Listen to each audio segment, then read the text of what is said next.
महाराष्ट्रात पुन्हा विक्रमी परकीय गुंतवणूक, देशाच्या 40% गुंतवणूक एकट्या महाराष्ट्रात. मुख्यमंत्री देवेंद्र फडणवीसांनी पोस्ट करत दिली माहिती. 2019 मध्ये ठाकरेंनी आम्हाला धोका दिला, पण राजकारणात वाट शोधावी लागते.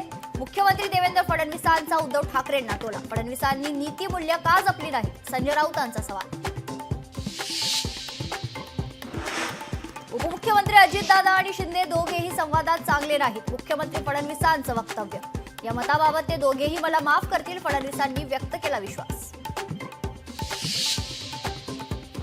सरकारी फाईल आता हरवणार किंवा जळणार नाही. 1 जून पासून ई फाईलची सक्ती, महाराष्ट्र शासनाचे महत्त्वाचे आदेश. महाराष्ट्र एटीएस कडून 3 गुप्तहेरांना अटक. पाकिस्तानसाठी हेरगिरी करत असल्याच्या आरोपाखाली अटक. आरोपी ठाण्यातील रहिवासी असल्याची प्राथमिक माहिती.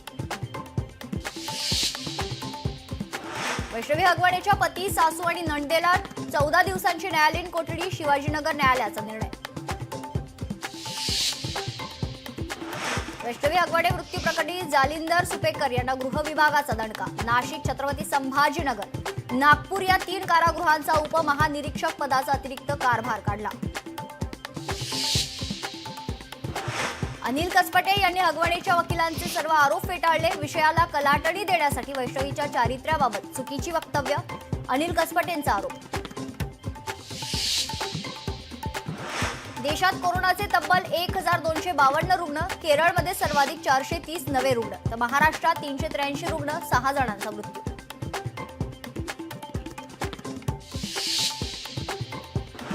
उपमुख्यमंत्री एकनाथ शिंदेंकडून वारकऱ्यांना दिलासा. वारकऱ्यांना मिळणार विम्याचा लाभ.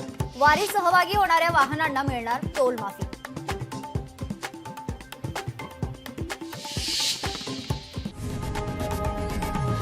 लोकशाही मराठी ऐका, पहा, जागरूक रहा.